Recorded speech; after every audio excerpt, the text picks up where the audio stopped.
Obviously, it is really cold here this morning. In fact, you can see my coffee is steaming if you can see that just from stepping outside. But my husband's in the kitchen making me breakfast, and I'm not going to tell him he can't do that. So I'm out here drinking my coffee, and then I'll go in and we'll have breakfast together. But on the opening uh, sign there, or thing, you saw that I was holding a book. It's called Thawing Childhood Abandonment Issues. It's by Dawn Carter, MSW, LCSW. And in here, you can take a look at abandonment and see how it affects me. And so you'll see there's a iceberg right here.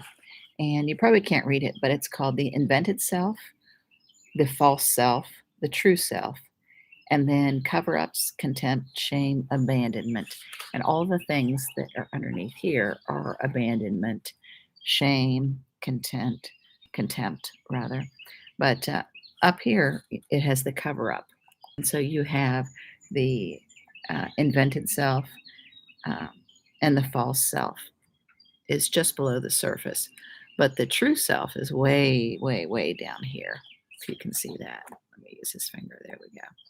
But anyway, I'll be talking about this probably several times. But I'm also continuing to work on what we looked at on Monday, which was scriptures about God changing his mind. And, there's a book out by Watchman Nee, and it describes that heaven governs earth or man governs heaven. And I thought when I heard that, no, that can't be true. But in reality, as you read the book, Watchman Nee explains that when Moses' hands were held up, he was winning. When Moses' hands went down, he was losing. And so in reality, it was Moses who controlled whether he won or lost the war. And so what we do really determines what God is able to do. And that's my focus for today. What you do determines what God can do. If God tells you to do something and you don't do it, then it's not God's fault that things didn't turn out the way you wanted them to.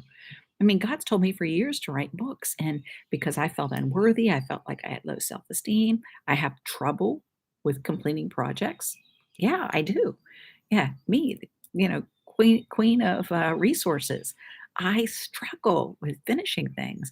I have this procrastination thing that goes on the inside of me, and I'm still uncovering it. It's still under my iceberg, and I'm reaching out for help. And if you know a person that can help me figure that one out, well, let me know because, um, I have no shame as far as wanting to help myself so that I can be more equipped to help God's people and be a better tool in God's hand.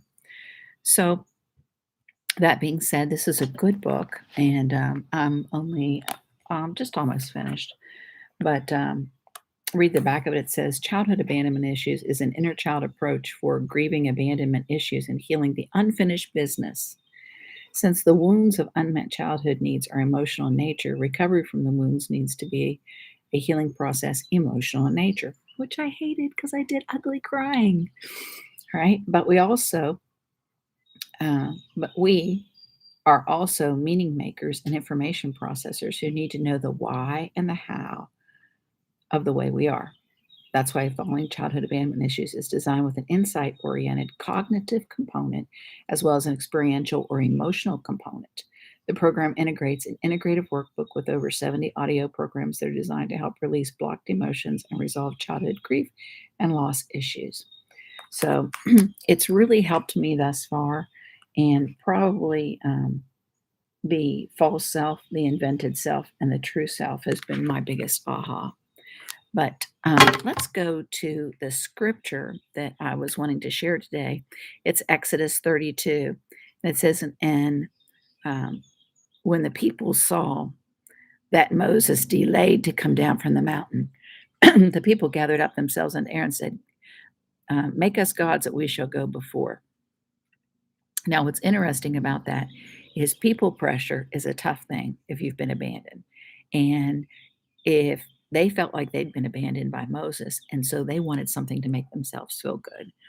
And so, if I'm talking to you this morning, just remember that feeling good doesn't make you good, and that having what you want is not necessarily God's perfect will for you, nor will it ever satisfy you. And it can bring you great harm. So until tomorrow, I believe in you, and you need to believe in yourself.